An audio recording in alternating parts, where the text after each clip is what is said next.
안녕하세요. 케니에서 학원 김다나 강사입니다. 네, 지금 대원외고를 맡고 있고요. 이번에 2023년도 1학기 중간고사가 이제 끝났죠? 해마다 시험 이제 뭐 스타일이라던가 난이도라던가 이런 것들이 좀 이렇게 다 다르잖아요. 그래서 올해는 어떻게 출제가 되었는지 많이 궁금해 하실 것 같아서 이번 중간고사 내신 분석 해드리도록 하겠습니다. 시험 범위 먼저 말씀을 드릴게요. 중간고사 때 영어 시험법인데요. 네, 여기 지금 교과서는 능률량을 쓰고 있고요. 두 과가 들어갔습니다. 1과랑 2과가 들어갔는데 뭐 교과서가 대원외고에서 비중이 크지가 않아요. 1과에서도 전체 다 들어가지 않았고 맨 마지막 파트는 좀 빠지는 이렇게 들어갔고요. 그리고 정말로 신기한 게 교과서를 학교에서 따로 수업을 막 해주시진 않더라고요. 보니까 학교에서도 그냥 아이들한테 한글 해석본이 나와서 제가 조금 깜짝 놀랐습니다. 수업을 진행하시는 게 아니라 아이들한테 한글 해석본을 주고서는 이런 내용이다, 그냥 보고서는 해라 라고서는 아이들 영어 실력이 워낙 뛰어나다 보니 뭐 교과서 정도는 알아서 할 수 있지 않나 뭐 이렇게 생각하셨는지 네, 수업이 따로 이루어지지 않았다라는 거 한 번 더 말씀드릴게요.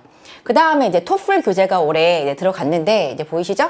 막 레벨이 막 높은 그런 어려운 교재는 아니었고 좀 평이한, 네, 좀 토플 공부하는 아이들한테는 저것밖에 안 돼 라고 할 정도의 네, 크게 어렵지 않은 그런 네, 교재였다라고 말씀드리겠습니다.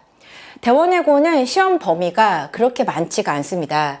교과서 이제 유닛 이제 토플 교재가 1하고 2 두 개가 들어갔는데 지문의 양이 궁금하시죠? 일단 되게 짧은 단문이 두가 통틀어서 8개가 들어갔다 생각하시면 되고요. 완전 긴 건 아니고 어느 정도 이제 중문이 6개가 들어갔고 그 다음에 이제 토플 형식의 긴 장문이 2개 정도 들어갔다 생각하시면 되겠습니다. 이 장문의 길이는 수능 맨 마지막 번호 있죠? 43, 4, 5번 그쪽에 그냥 이렇게 장문 그 정도 길이를 생각하시면 돼요. 그래서 장문 내용이 한 2개 정도 들어갔구나. 두 과이고 고등학교가 일반적으로다가 시험 범위가 많은 거에 비하면 대원외고는 뭐 이 정도는 되게 적은 거죠. 네, 그렇게 많지가 않다 말씀을 드리겠습니다.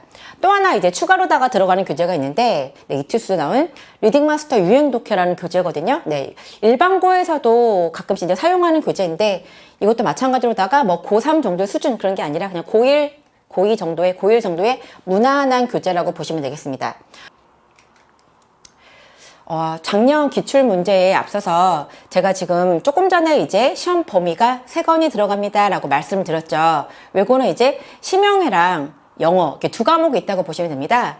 대원외고 같은 경우에 1학기 때 중간고사에는 심형해가 듣기가 출제가 되어져요. 그래서 듣기 문제가 나와서 아이들이 듣고서는 문제를 푸는 게 아니라 뭐 수능 형식의 문제? 그게 아니고 듣고서는 이제 서술, 영작을 한다라고 생각하시면 됩니다. 예를 들어서 뭐 윗글에서 뭐 A라는 사람이 어디에 가서 뭘 샀는지 뭐 써라 뭐 이런 식으로다가 그리고 뭐 보통 이제 2개, 3개 정도 써라 이렇게 나온다고 생각하시면 돼요. 그래서 지금 학부모님들이 현재 지금 대원외고 학부모님도 계실 테고 대원외고를 가기를 희망하는 그런 예비 대원외고 학생을 자녀로 둔 학부모님 계실 텐데 듣기 같은 거 아이들이 나는 뭐 듣기 잘하니까 어릴 때부터 많이 했으니까 라고서는 중학교 때 공부 안 하는 애들 굉장히 많거든요. 그런데 지금 점점 일반고도 그렇고 외고도 그렇고 듣기를 점점 강세를 주고 있는 추세입니다. 그냥 일반 문제 푸는 게 아니라 듣고서는 딕테이션을 한다던가 아니면은 서술형을 영작하는 형식의 듣기가 많이 출제되기 때문에 중학교 때부터 미리미리 준비하는 그런 좀 연습을 좀 시켜주시면 좋을 것 같습니다. 작년 거랑 올해 거 이제 말씀드릴 건데 올해 시험을 한 번밖에 보지 않았기 때문에 작년에 어떻게 되었는지 먼저 말씀드릴게요. 전체 이제 문항 좀 보실게요. 문항 보시면 딱 정해져 있지가 않죠. 올해도 31문항이 출제가 되었는데 그냥 그 문항은 딱 정해진 것이 아니라 그때 교재의 난이도라던가 시험 범위의 양에 따라서 조금씩 달라진다라고 생각을 하시면 되겠습니다. 여기 봐보시면 조금 이제 다른 거랑 다르죠? 유형을 2가지로 나눴거든요. 수능 유사 문항이 있고 학교 고유 문항이 있다라고 이렇게 말씀을 드릴게요. 말 그대로 수능 유사 문항은 이따 보여드릴 테지만 그냥 수능 형식의 출제가 되는 문제라 생각하시면 되는 거고 학교 고유 문항은 외고에서만 나오는 외고랑 그냥 일반고도 마찬가지지만 추론 문제가 좀 많이 출제가 되어지죠. 추론이라던가 뭐 서술형 그런 것들 그걸 생각하시면 되겠습니다. 그래서 뭐 비중이 이것도 뭐 딱 정해진 게 아니에요. 뭐 60대 40 정해진 게 아니라 그때 그냥 지문이라던가 글의 성격에 따라서 조금씩 달라진다 생각하시면 되겠습니다. 주목해서 보셔야 될 것이 이 빨간색 쪽 요거 보시면 돼요. 어휘, 독해, 어법, 영작 이렇게 영역을 나누었을 때 대원외고에서는 어휘랑 독해 이쪽에 좀 강세를 많이 둔다 생각하시면 되겠습니다. 보통 아이들이 독해를 잘하죠. 그래서 중학교 때 이제 문법이냐 독해냐 했을 때 어머니들이 많이 말씀하세요. 우리 아이는 독해를 잘하는데 문법이 좀 약하다. 외국에서 많이 살다 오고 어릴 때부터 책을 많이 읽어서 독해는 잘하는데 한국식 문법이 잘 안 돼 있어서 문법이 좀 약하다라고 말씀을 많이 하시거든요.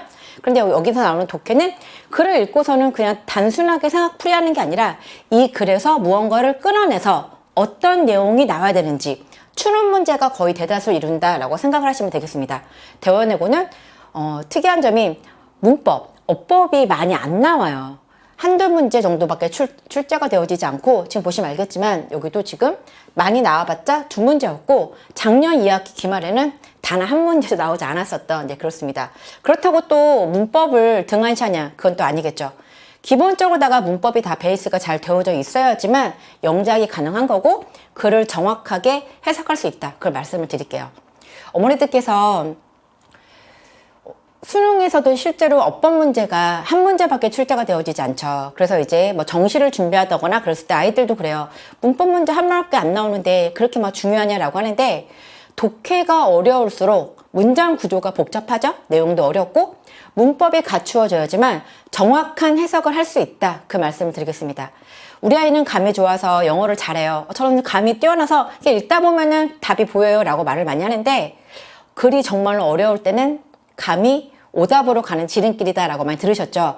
이거 같기도 한데 라고 하면서 오답으로 갈 수 있기 때문에 문법이 되어져야지만 정확한 해석을 하고 정답으로 간다 라고서는 문법의 중요성을 한 번 더 제가 다 강조해서 말씀을 드리겠습니다. 작년 기출 이렇게 나왔었던 거고 올해 말씀을 드리겠습니다. 올해인데요. 일단 노란색 먼저 봐보시면 역시나 어휘랑 독해 쪽이 강세였다라고 말씀을 드릴게요. 독해가 64.5%를 차지하고 있고요. 어휘도 거의 5분의 1이 넘는 거죠. 22.5% 이렇게 출제가 되어졌고 어법 마찬가지로다가 올해 2문항 출제되었습니다. 서술형에서 한 문항이 나왔고요. 그리고 객관식으로다가 한 문항이 나왔다 말씀을 드릴게요. 시험 범위 다시 말씀드리면 교과서는 이제 2가가 들어갔었고 아까 토플 교재에서 유닛 2개가 들어갔고 마찬가지로다가 리딩 마스터라는 그런 다른 부교재, 수능 부교재죠. 여기서는 3과가 총 들어갔었고요. 여기 문항수 비율 보실게요. 교과서에서 총 4문제가 출제가 되어졌고 그러니까 되게 비중이 좀 낮죠. 학교에서도 수업을 막 제대로 한 게 아니기 때문에 그렇게 막 교과서를 막 심도 있게 그렇게 다루지는 않는다라는 거 말씀을 드리겠습니다. 그리고 나머지 이제 부교재 2권에서 출제가 되어지는데 토플이 약간 조금 더 비중이 높았다라고 말씀을 드리겠습니다. 영어입니다. 영어 시험에 대해서 말씀을 드리는 거예요. 그리고 객관식이 총 24문제 출제가 되었고 서술형이 주관식이 7문제가 출제가 되었습니다. 올해 역시 수능 유사문형, 수능 형태로다가 19문제가 나왔고요. 학교 고유 유형, 서술형 포함해서 12문제 이렇게 나왔는데 대원외고 시험이 쉽다라고 많이 들어보셨을 거예요. 그래서 뭐 작년에도 뭐 1학기 때 뭐 100점이 막 너무 많이 나와서 100점을 맞아도 3등급밖에 나오지 않았다라고서는 이제 설명회 이런 데서 많이 들었을 텐데 올해도 막 엄청 어렵진 않았거든요. 막 되게 어려운 시험은 아니었는데 그래도 작년처럼 막 100점이 막 쏟아지는 또 그런 시험은 아니었다라고 말씀을 드리겠습니다. 조금 약간 아이들이 긴장을 한 건지 그렇게 막 엄청 어려운 시험은 아니었지만 작년에 비해서 그래도 100점이라던가 1등급, 등급 컷은 조금 낮았다라고 설명을 드릴게요. 여기 수능 유사 유형에 대해서 제가 조금 말씀드리고 싶은 게 여기도 보시면은 수능 유사 유형 비중 보시면 학교 고유 문항과 이렇게 나오고 있죠. 지금 대원외고의 시험이 쉬워지는 이유가 옛날에는 한 3년 전? 그때만 해도 엄청 어려웠거든요. 학교에서 쓰는 교재도 굉장히 난해하고 독해 같은 경우에 추론을 끌어내야 되는데 독해 지문 자체가 한국말로 읽어도 명확하지가 않았었던 그런 지문이 되게 많았어요. 그래서 아이들이 영어에 시간을 정말 많이 투자하고 그랬었는데 학교에서 약간 영어에 좀 힘을 빼셨어요. 이제 정시를 준비하기도 하고 아이들이 수능 쪽으로다가 조금 더 포커스를 맞출 수 있게끔 그렇게 문제 출제하시는데, 그래서 마찬가지로다가 수능에 조금 아이들이 쉽게 다가갈 수 있게끔 부교재도 그렇고 학교 내는 형식도 이렇게 좀 수능 쪽으로 많이 힘을 실어주지 않았을까, 그런 생각이 들어집니다. 대원은 좀 수능형으로다가 많이 맞춰가는 추세다. 네, 그렇게 말씀을 좀 드릴게요. 그럼 이제 도대체 수능 형식으로 나오는 것들 어떻게 출제가 되어졌고 난이도는 어느 정도가 되어졌는지 올해 실제 기출문제입니다. 이번에 나왔던 시험인데요. 가장 이제 무난한 형식이죠. 뭐 제목 문제였었고, 또 비슷한 것이 이 글의 목적은 무엇이냐, 그렇게 제목과 목적이 출제가 되었는데 변형이 되어지지 않고 그대로 나왔어요. 그래서 제 점수를 보고서는 이 문제가 어려운지 쉬운지 난이도를 상중하를 판단하시면 조금 쉽다라고 말씀드리겠습니다. 3점 정도 되면은 3점 넘어가면은 이거는 그래도 조금 중상위 어려운 점수의 어려운 문제였구나 라고 생각하시면 되는 거고, 이렇게 좀 낮은 배점이 나왔죠. 이러면은 그냥 누구나 다 맞출 수 있는, 절대로 틀리면 안 되는 그런 난이도가 조금 낮은 그런 문제다라고 생각하시면 돼요. 아이들이 시험 대비를 하면서 이미 본문 내용을 다 숙지하고 있었기 때문에 당연히 뭐 요지라던가 제목 이렇게 다른 것은 어렵지 않았겠죠. 그리고 이제 보기 보시면 아시겠지만 뭐 단어가 막 그렇게 막 까다롭다라던가 그런 게 없었기 때문에 처음에는 되게 조금 약간 좀 쉽게 출제가 되었던 그런 제목의 유형의 문제다라고 보여드리겠습니다. 그리고 이제 마찬가지로 수능에서 많이 나오는 이제 어휘죠, 어휘. 아까 이제 어휘의 비중이 그래도 5분의 1 이상이 됐었던 되게 그런 비중이 높았었는데, 대원여고에서 나오는 어휘의 수준은 어느 정도 되는가라고 지금 보여드릴 건데요. 이게 시험지였었고, 이게 원문입니다. 지금 빨갛게 해놓은 부분이 여기 제 ABC에 해당하는 단어인데, 사실 이번에 단어도 막 그렇게 한 3년 전 뭐 그때에 비하면은 막 어렵지 않게 그냥 수능 정도의 어느 정도 어휘를 공부하고 들어간다면 나올 수 있는 그런 게 대다수를 이뤘었던 시름이다라고 저는 말씀을 드리겠습니다. 솔리터리를 뭐 인디비주얼로 바꾸고 이 정도, 그냥 이렇게 단어 보시면 아시겠지만 막 그렇게 아이들한테 당황하게 하는 그런 문제는 아니었다라고 그렇게 말씀을 드릴게요. 평소에 공부할 때 여기서 우리가 알 수 있는 거는 본문에서 나온 단어들을 다른 말로다가 어떻게 바꿔 쓸 수 있는지, 이게 바뀐 단어가 쉽다고 하더라도 그래도 아이들이 미리 공부를 하고 알고서 시험에 들어갔을 때랑 그냥 가서 그냥 자기 생각대로다가 이거는 뭐였지 할 때랑 또 다르거든요. 당황하다 보면은 첫 시험이잖아요, 특히. 그리고 애들이 분명히 내가 아는 단어인데 이게 뭐였더라 이런 게 생기거든요. 그러다 보면 또 실수를 할 수 있기 때문에 이렇게 시험이 쉬울수록 실수가 정말로 치명적이에요. 아시죠? 왜냐면 고등학교는 등급으로다가 나눠지기 때문에 퍼센트로 나눠지니까 정말 한 문제에 따라서 등급이 쫙쫙쫙 갈린다라고, 그래서 사소한 실수 하나가 등급 한두 개를 떨어뜨릴 수 있다라고 생각하시면 되겠습니다. 배점 보시면 다 항상 이게 소수점이 나와 있잖아요. 중학교 때 마냥 뭐 한 문제에 3점이다 이게 아니라 2.4점, 2.5점, 뭐 2.7점 이렇게 나오잖아요. 0.1점에 따라서 등급이 갈리기 때문에 그 배점들이 이렇게 된다라고. 그래서 어휘 쉽네, 뭐 괜찮네 이게 아니라 저런 쉬운 어휘들을 놓치지 않기 위해서 평소에도 비슷한 어휘들이 뭔지 동의라던가 반의어 혹은 유의어들 다 이렇게 파생어까지 다 공부하는 그런 습관을 길러야 된다라고서는 어휘의 중요성에 대해서 말씀을 드릴게요.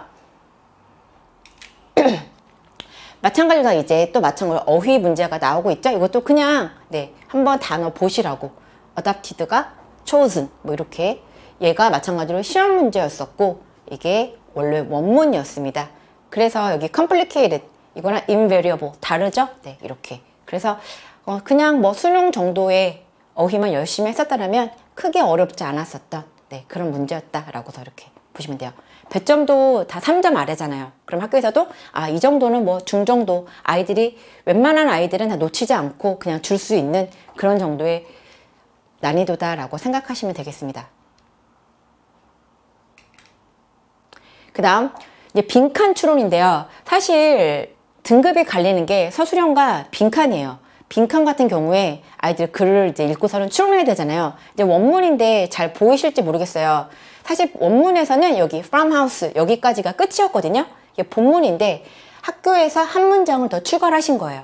그래서 마찬가지로 어떻게 되어지는지 그 뒤에 나올 것들을 1, 2, 3, 4, 5번에서 골라라 라고 나오는 거거든요. 그럼 추론 문제를 잘 풀기 위해서는 글의 내용을 정확하게 이해해야 되는 거죠. 그냥 두리뭉실하게 이런 내용이다가 아니라 글이 의미하는 게 뭔지, 그래서 결론이 어떻게 끌어내어지는지 정확하게 판단할 줄 알아야지만 보기 1, 2, 3, 4, 5번에서 정확하게 풀어낼 수 있는 그런 문제다라고 생각하시면 되는 거고, 그리고 항상 함정을 두세요. 1, 2, 3, 4, 5번 중에 뻔한 답은 당연히 두지 않으시겠죠? 졌을 때 뭐 하나랑 답이 1번이었으면은 1번과 3번이 정말로다가 아이들이 헷갈릴 수 있게끔 그렇게 해서 문제를 풀 때 아이들이 이거 같기도 하고 저거 같기도 하고 어설프게 그냥 두루뭉실하게 내용이 이런 거야 라고 했던 아이들은 오답으로 갈 수 있게끔 그렇게 헷갈리게 되시기 때문에 정말 본문의 내용을 아무리 쉬운 지문일지라도 정확하게 요점을 파악하고 글의 목적이 뭔지 그리고 주제가 뭔지 그렇게 확실하게 공부하는 것이 매우 중요하다라고 말씀을 드리겠습니다. 그래서 한 문장 더 추가하셔서 나오는 이런 문장이 문형이 출제가 되어졌다라고 보시면 돼요. 또 하나, 얘도 이제 빈칸 문제였는데 얘는 이제 첫 부분 보시면 아시겠지만 조금 내용이 좀 변형이 되었어요. 여기 지금 시작부터가 다르죠? Here is 나오고 있는데 원래 원문에서는 그게 아니었거든요. 근데 결국에는 읽다 보면은 본문 내용이 주제가 바뀌진 않아요. 근데 아이들도 읽으면서 분명히 내가 많이 봤었던 그런 주제의 글인데 뭔가가 좀 다르고 외부 이용이가 싶을 정도로다가 굉장히 비슷한데 죄송합니다. 비슷한데 좀 선생님들이 다시 글을 쓰셔갖고 한다라는 거. 그래서 평소에 공부했을 때 이게 어떤 의미의 어떤 주제의 글인지 내용을 명확하게 파악하고 있다면 내용이 다 주제는 비슷하니까 조금 바뀌어도 정확하게 빈칸을 끌어낼 수가 있는 그런 글이었다라고 저는 생각하시면 돼요. 그래서 본문이 이렇게 좀 변형되어서 나와진다. 그대로만 출제되는 것이 아니라 학교에서 이제 대원형 같은 경우에 아이들이 중학교 때 이제 공부하다가 바로 올라갔잖아요. 그리고 시험 범위가 그렇게 막 많은 게 아니기 때문에 암기를 많이 합니다. 본문을 이제 달달달달 중학교 때도 많이 했던 거니까 그냥 달달달달 습관적으로 암기를 하고 그리고 충분히 암기할 수 있는 그런 양이기 때문에 중학교 때는 별 다르지 않네라고 해서 암기를 많이 하거든요. 그러면서 외고이기 때문에 아예 영어 실력이 뛰어나긴 하지만 그냥 모호하게 내용만 알고 달달 암기했던 아이들이 되게 당황을 많이 하죠. 내가 암기했었던 지문이랑 뭐가 많이 다른데? 그런데 내용을 읽다 보니까 비슷한데 그래서 그렇게 당황을 했을 때 실수를 할 수 있게끔 끌어내는 그런 유형의 문제다라고 생각하시면 돼요. 2.8점이니까 막 엄청 어려운 그런 난이도는 아니었다라고 생각하시면 되겠습니다. 마찬가지로 이제 또 다른 유형의 빈칸 추론입니다. 이제 이거 같은 경우에 이제 원문 그냥 대충 그냥 길이 보시라고 길이 보시라고 드렸고요. 중학교에 비해서 좀 많이 길어졌죠? 글씨가 작아서 그렇지 상당히 조금 긴 지문의 글이었고요. A랑 B에 들어갈 것을 골라라 라고 나오고 있는데 이게 원문이었었거든요. 원래 아이들이 시험을 공부하던 마찬가지로다가 지금 이제 A, B 들어갈 제가 이것만 따갖고 왔는데 변형을 주셨어요. 그래서 아이들이 여기 봐보면은 이제 사람들이 점점 여기 rely on combination of sound 어떤 소리의 조합에 대해서 많이 의존을 하는 거죠. 여기서 이제 relying less라고 나왔기 때문에 단순 암기로다가 했던 아이들은 이제 ABC도 볼 때 좀 이상하게 갈 수도 있겠죠. 그래서 이제 바꾸신 거죠.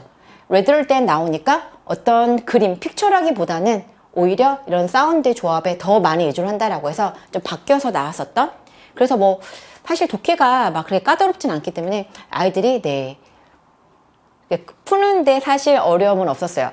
그래도 시험 볼 때는 그냥 집에서 이렇게 문제 풀 때랑 시험장에 들어가서 할 때랑 그 긴장감이 있잖아요. 되게 달라서 좀 더 신중하게 읽고 풀었어야 했었던 그냥 앞쪽에서가 내용이 거의 본문하고 비슷하게 나왔기 때문에 막 시간이 없으니까 대충 읽고 했던 아이들은 이쪽을 잘 안 봐갖고 그냥 나의 암기로다가 그때 기억력으로다가 앞쪽에서 사운드가 나왔었으니까 그쪽에 A가 답이겠구나 이렇게 오답으로 갈 수가 있거든요. 그래서 문제를 풀 때도 내용이 바뀐 게 있는지 좀 꼼꼼하게 읽어서 풀어야 됐던 그런 문제다라고.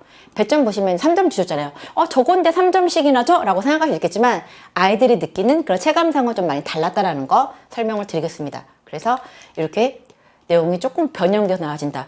지금 이제 보시면 아시겠지만 대원외고가 문제가 완전 그대로 출제가 되어지는 않는구나 생각하시면 돼요. 막 엄청나게 큰 변형은 아니지만 어쨌든 약간의 변형식은 계속 일어나고 있다라는 거. 그러니까 기본 실력이 어느 정도 되어지면 풀 수가 있는 그런 문제들이다라고 생각을 하시면 되겠습니다.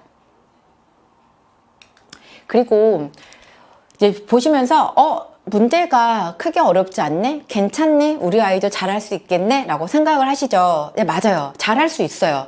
근데 맹점이 뭐냐? 등급이잖아요. 퍼센트잖아요. A라는 학생, 얘만 쉬운 게 아니라 이 아이도 쉽고 다른 아이도 쉽고 전부 다 같이 똑같이 느끼는 거거든요. 그래서 문제가 실수를 아까 말씀드렸죠? 절대 실수를 하면 안 된다라는 거. 네. 그래서 좀 꼼꼼하게 좀 해야 된다. 그거 다 말씀을 드리겠습니다. 마찬가지로다가 수능에서 계속 나오는 그런 유형의 형식이죠. 네, 순서별 나왔고요. 조금 이제 나름 이제 뭐 아이들 헷갈리게 하시려고 문단을 하나, 둘, 셋, 네 개를 주셨거든요. A, B, C 세 개의 문단을 순서별을 하는 것과 A, B, C, D 네 개를 순서별을 하는 것은 좀 다르다라고 생각하시면 돼요. 였을 때 요거랑 비슷해갖고 이렇게 순서가 이게 먼저였는지 저게 먼저였는지 이렇게 조금 헷갈릴 수 있게끔 그렇게 나온다. 그래도 그냥 무난하게 풀 수 있는 이렇게 순서별하는 문제가 이번에 2문제 출제가 되었습니다. 1년 중에서 거의 그냥 가장 쉬운 시험이 이번 1학기 그냥 항상 거의 1학기 중간고사다라고 생각하시면 돼요. 난이도가 막 엄청나게 막 크게 다르진 않지만 2학기 때는 조금 더 올라가는 생각하시면 되고 1학기 중간고사가 가장 쉬운 시험이다라고. 그래서 이번 시험만을 보고서는 대원외고 정말 쉽네라고 생각하시면 안 된다라는 거. 그러면 뭐 다 너도 나도 다 100점 나오겠죠. 근데 실제로 그렇지가 않잖아요. 그렇게 영어 잘하는 아이들이 다 모였는데도 불구하고. 그래서 네. 어쨌든 가장 쉽지만 그래도 까다로운 유형의 문제다라고 말씀을 드리겠습니다. 이제 어법 문제가 아까 객관식이 하나랑 서술형이 하나 출제가 되었다고 말씀드렸죠. 배점 보시면 3.1점입니다. 나름 학교에서 또 비중 있게 두신 거죠. 이게 이유가 뭐냐면 대원외고 애들이 감이 정말 좋아요. 아시죠? 어릴 때부터 영어를 너무 많이 해갖고 그냥 아까 말씀드렸죠? 우리 아이는 외국에 살다 와서 한국식 문법은 잘 안 되지만 그래도 독해는 잘 된다. 이런 아이들이 80%가 넘거든요. 그래서 실제로 저도 대원외고 이제 수업을 하다가 깜짝 놀라는 경우가 이 정도는 중학교 2학년 수준의 문법인데 얘가 왜 이걸 헷갈려 하지? 라고 당황할 때가 있거든요. 그러니까 아이들이 영어를 워낙 잘하니까 그냥 읽다 보면은 어색한 게 그냥 입에서 안 붙으니까 얘는 틀렸구나 이렇게 공부를 해요. 중학교 때도 그냥 교과서 암기만 하고 다니기 때문에 그렇게 막 문법의 중요성 이런 걸 느끼지 못해서 독해 문제 풀면은 점수 잘 나오는데 수능 모의고사 풀면은 항상 뭐 1등급 나오는데 100점이나 뭐 하나 두 개 정도 틀리고 1등급이 안정적으로 나오기 때문에 문법에 대해서 크게 신경을 안 쓰거든요. 그러다 보니까 가끔씩 이제 이런 문제가 나왔을 때 크게 어렵지 않음에도 불구하고 자꾸 오답을 골라요. 지금 있는 대로 골라라 라고 나오고 있죠. 객관식이었는데 제가 이제 보기는 갖고 오지 않았는데 아이들이 시험이고 긴장을 하다 보니까 이게 입에 붙는 것 같으면서도 또 어색한 것 같기도 하고 그래서 문법을 제대로 공부하지 않은 그런 아이들이 어법 문제 한 문제밖에 되지 않지만 여기서 오답이 나옵니다. 학교에서도 그걸 아시기 때문에 배점을 조금 더 높게 주신 것 같아요. 그래서 사실 보면은 크게 막 까다롭고 어려운 그런 문법은 아니었거든요. 지금 답이 3번 제가 지금 해놨죠. 이렇게. 그래서 분사로다가 명사를 꾸며졌을 때 능동이냐 수동이냐 요거를 파악하는 거 그런 게 나왔었고 그리고 마찬가지로다가 여기 이제 본문에서는 이제 people fail이라고 절로 나왔었는데 얘를 이제 분사구문 만들었을 때 능동 형태로 가야 되는지 수동 형태로 가야 되는지 그걸 알고 있는지 정말로다가 when people fail 세 단어밖에 안 되는 거를 한 단어만 빼고 분사 만들 때 정말로 쉬운 거죠. 그런데도 불구하고 저걸 누가 틀려 하지만 틀린 애들이 있습니다. 감이 좋은 아이들이라고 말씀드렸죠. 네, 그래서 지금 혹시 대원외고를 목표로다가 공부를 시키시는 학부모님들은 아이들이 엄마 나 다 알아? 괜찮아? 어색한 거 금방 찾을 수 있어? 라고 말을 하더라도 왜 돌다리도 뭐 두드려 보고 가라고 하잖아요. 네, 그래도 문법을 확실하게 하고 가라. 그 문제 하나 실수하면은 3.1점 배점 높죠? 등급이 쭉쭉 떨어진다. 한 2단계 떨어진다 생각하시면 돼요. 그러니까 꼼꼼하게 너무 이렇게 막 자신감 있게 하지 말고 꼼꼼하게 다시 한번 공부를 해라 라고서는 말씀을 해주시면 되겠습니다. 그 다음 이제 요약 문제죠. 정말 수능에 나오는 딱 그거죠. 그냥 어휘 한번 보시라고. 실제 어휘 문제보다 다음 주 뭐 문맥상 어휘가 아까 나왔던 것들, 뭐 올바른 거 바르지 않은 거 나왔던 그것보다도 오히려 요약문에서 나오는 단어의 수준이 더 높았다라고 생각하시면 될 것 같아요. 그래서 그리고 여기 보면은 굉장히 비슷하죠. 이너미티랑 뭐 어나노미티 뭐 이런 식으로다가 유사어들 항상 공부를 같이 해야 된다는 거. 요약이기 때문에 본문의 내용을 모르면은 마찬가지로다가 고를 수가 없죠. 그래서 본문의 내용을 확실하게 인지하는 거 중요한 거고, 그리고 이렇게 뭐 confederate 이런 단어들을 확실하게 알고 있는지. 학교에서 평소에 뭐 본문이라던가 나왔던 단어가 아니거든요. 이거 자기 실력인 거죠. 그래서 어휘 공부를 열심히 해야 된다. 아까처럼 쉽게 나오는 수능 수준의 단어도 있지만 그렇지 않은 것도 있기 때문에 요거 보셨다가 우리 아이 이따가 학교 갔다 오면은 너 이 단어 아니? 라고 한번 물어봐 보세요. 그래서 알아 이거 뭐잖아 라고 딱 나오면은 오 그래도 우리 아이는 어휘가 조금 괜찮구나 생각하시면 되고, 이게 뭐야 막 하고서 막 혹은 뭐 이상한 말 한다면은 너 수능 단어 이상으로다가 공부를 좀 열심히 해야겠다 라고 생각하시면 돼요. 지금 현재 저도 이제 외국전사고반을 맡고 있는데, 외국전사고반에서 어휘장을 이제 탭스5를 쓰면서 아이들 공부를 시키거든요. 항상 해마다 이제 하는데 원장님께서도 이제 파생어, 유의어조, 동의어들 많이 계속 가르쳐 주세요. 이건 선배들한테 나온 얘기입니다. 지금 현재 고2, 고3 아이들한테 나온 얘기인데, 그때는 몰랐는데 중학교 때는 그냥 왜 이렇게 어려운 단어들을 자꾸 시키나, 이거 어디다 써먹은 거라고 이렇게까지 어려운 거를 외워야 되냐, 그 말 정말 많이 했거든요. 어머님들 말씀하세요. 어휘량이 많은데 어휘 수준이 보니까 너무 어렵더라, 이거 평소에 쓰지도 않고, 그리고 생전 처음 단어가 많은데 이런 것까지 시켜야 되냐라고 하는데, 그렇게까지 하고 가야지만 외고에서 혹은 자사고에서 안정적인 1등급을 받을 수 있다라고 해서 제가 말씀을 드리겠습니다. 이거 한번 이따가 꼭 한번 물어봐 주세요. 네, 이거 알고 있는지. 그래서 네, 공부 좀 많이 더 시키시면 되겠습니다. 이제부터는 이제 학교 고유 문항에 대해서 보여드릴 건데, 이번 중간고사 1등급 커 몇 점 정리해서 물어보셨는데, 학교 시험이 끝나고 좀 휴일이 좀 많았죠. 그때 뭐 어린이날도 있고 막 그래서 아이들이, 그리고 점수가 좀 늦게 나오는 바람에 아이들이 정확하게 지금 1등급 컷이 몇 점이에요 라고 말은 하진 않았어요, 사실. 그런데 대략적으로 보니까 그래도 90, 한 6, 7점? 이 정도면 1등급이 나올 것 같고, 97점? 이 정도? 그리고 2등급 컷도 비슷해요. 한 뭐 2점 정도밖에 차이가 안 나요. 그래서 90점대 초반이다 하면은 3등급이나, 네, 3등급 정도 되지 않을까. 네, 그렇게 되어집니다. 막 작년처럼 뭐 100점 맞았을 때 3등급 이런 거 그 정도는 아니었던 것 같아요. 그래서 시험 문제가 애들이 느끼기에는 그렇게 쉬운 시험이 아니었구나 라고 제가 생각을 했거든요. 객관적으로 보면은 막 그렇게 어려운 시험도 아닌데 아이들 점수대를 보니까 아이들 느끼기에는 조금 많이 힘들고 그랬던 시험이구나 라고 생각을 했습니다. 이제 학교 고유 문항 말씀드렸죠. 추론 문제예요. 추론. 이제 본문이 이제 있었는데, 사실 여기 빨간색으로 해놓은 부분이 원래 원문에는 없었던 거예요. 학교에서 이렇게 지금 어떤 실험에 대해서 그 원서에서 따오신 거죠. 이 정확한 실험 명칭을 써주셨고, 그리고 A라고 주셨고, 뭐 A에 관해서 뭐라고 나왔겠죠, 이제. 그리고 이제 다른 추가적인 내용을 더 넣으셨어요. 이 내용 지금 글씨 잘 안 보실 텐데 보면은 여기 뭐 퍼센티지 5%, 10% 해갖고서는 이렇게 아이들이 확률적으로다가 생각을 할 수 있게끔, 단순하게 많은 사람들이 이렇게 생각했다, 뭐 3분의 1가 생각했다, 그게 아니라 희한하게 아이들이 이렇게 좀 숫자적으로다가 이렇게 몇 퍼센트 주게 되면은 막 생각하러 계산을 해야 되잖아요. 이게 어느 정도 되는가. 그러니까 아이들을 조금 이렇게 생각을 하는데 좀 혼란스럽게 그렇게 했었던 하나의 장치다라고 생각하시면 돼요. 그러니까 빨간 부분이 삽입이 되어져서 나왔었던, 그래서 애들이 글을 읽다가 뭐지? 말씀드렸죠. 암기 많이 한다고?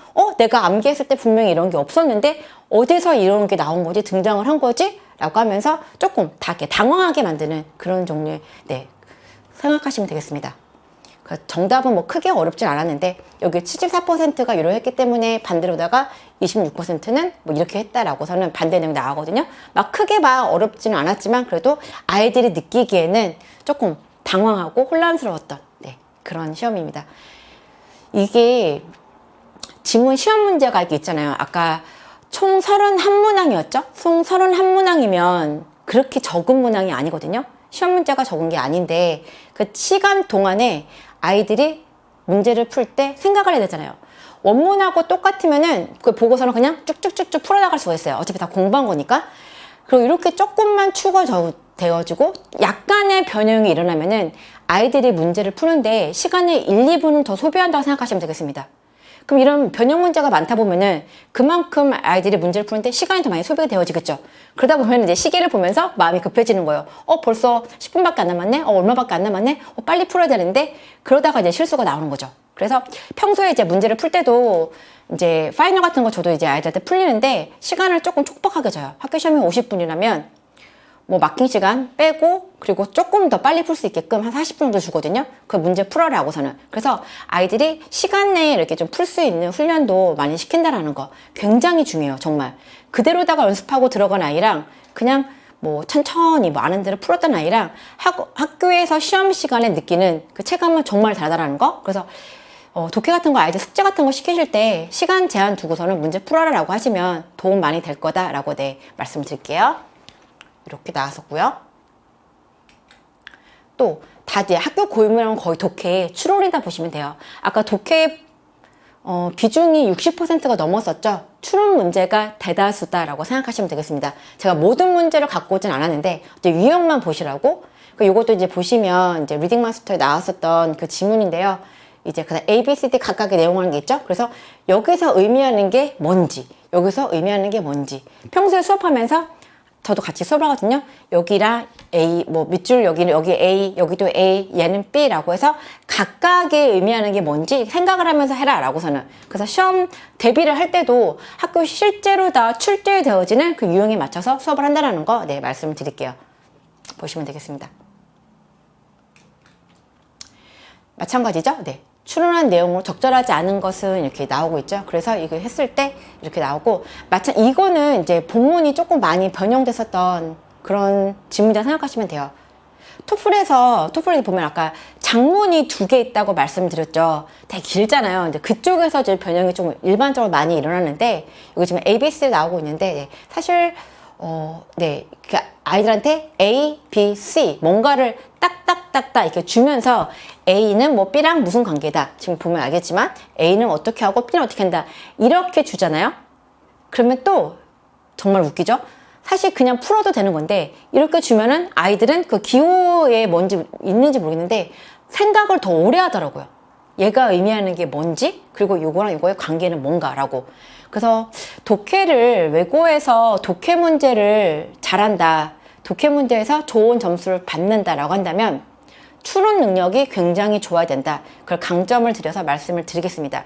아까 탭스를 제가 잠깐 말씀드렸었는데 탭스 독해가 도움 많이 된다라고 얘기 많이 들으셨죠? 저희 설명할 때도 되게 많이 하거든요. 그래서 저희 학원에서도 지금 외고전사하고 반에서 이제 외고라던가 그래서 갈 아이들이 되게 많이 오는데 독해 이제 올 때마다 독해 문제를 40문제를 풉니다. 근데 그 중에서 탭스 독해는 본문이 짧긴 하지만 추론 문제가 굉장히 많아요.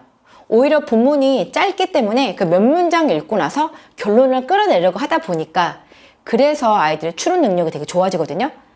그래서 외고를 보내겠다라고 생각하신다면은 반드시 탭스 수업을 좀 들어서 독해를 많이 해가지고 좀 추론 능력을 좀 끌어내는 그런 걸 연습시키시라고 말씀드릴게요.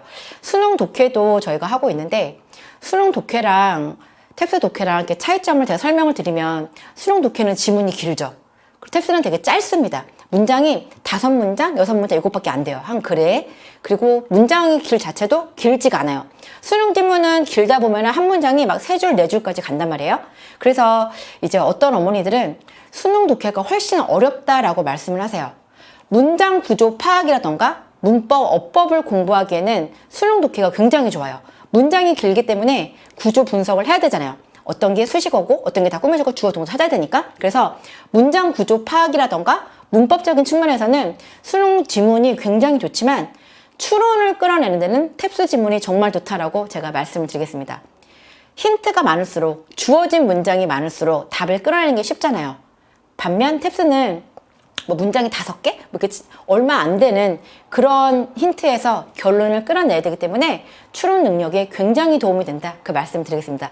그래서 저희가 외고전사고 반에서 외고를 가려고 하는 아이들한테 끝까지 탭스 독해를 계속 강조하는 이유가 추론 능력이 좋아지니까. 네, 그래서 시킨다라고 생각하시면 되겠습니다.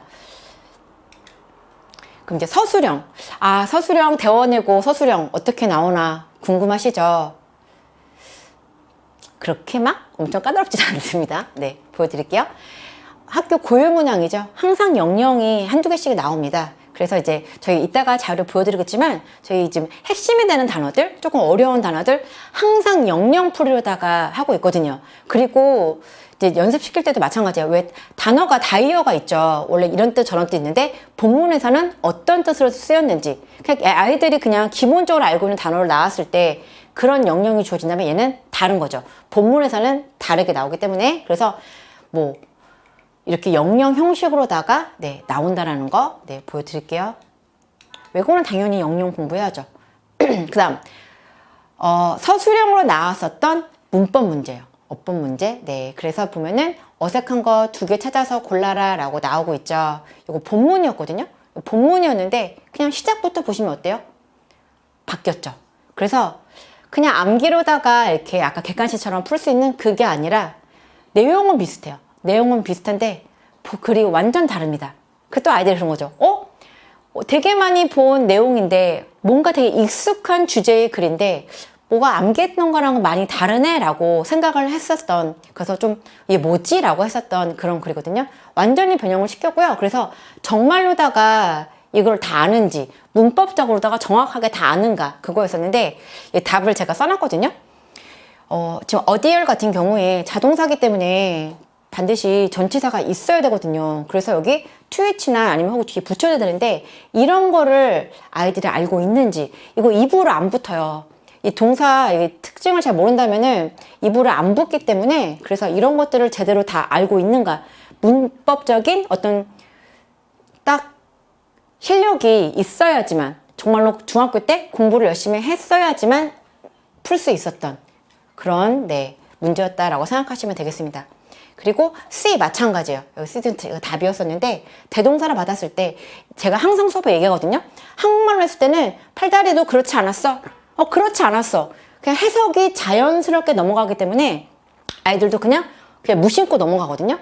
이 그렇지 않았다라는 게 뭔지 반드시 앞쪽의 내용을 보고서는 파악하라고 저도 항상 대동사 문제 계속 내거든요. 비동사를 받아야 되는지 조동사를 받아야 되는지 아니면은 일반 동사 두 더드 디드 받아야 되는지 항상 얘기를 하거든요. 그래서 학교에서도 마찬가지죠. 아이들이 그냥 입으로다가 그렇지 않았다라고 했을 때 이게 were not이 아니라 앞에 face를 받기 때문에 did not으로다가 정확하게 알고 있는가 그걸 묻는 문제라는 거. 그래서 문법이 좀 어느 정도다가 실력이 있어야지만 되는구나.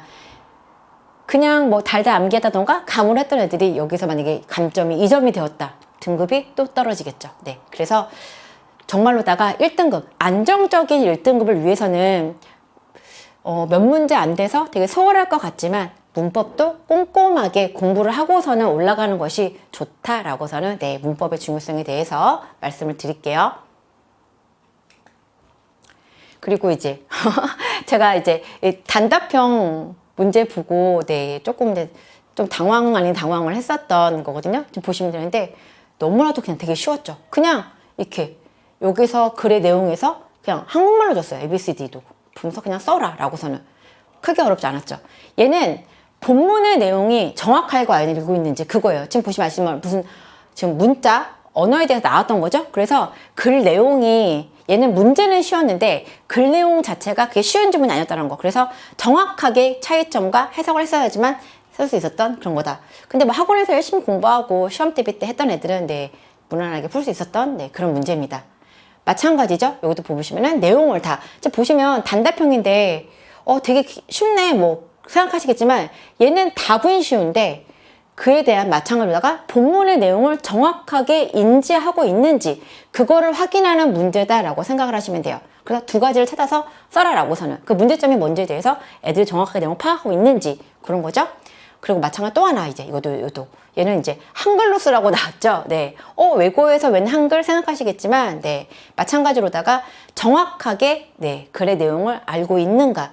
요거는 정말 영작을 위한 서술형이 아니라 본문의 내용을 충분히 숙지하고 이해하고 있는지 그거를 묻는 문제다라고 생각하시면 돼요. 특히 6번 같은 게 봐보시면 한국말로 쓰는 거잖아요. 배점 보세요. 어마어마하죠. 각 6점씩 주셨습니다. 총 12점이죠.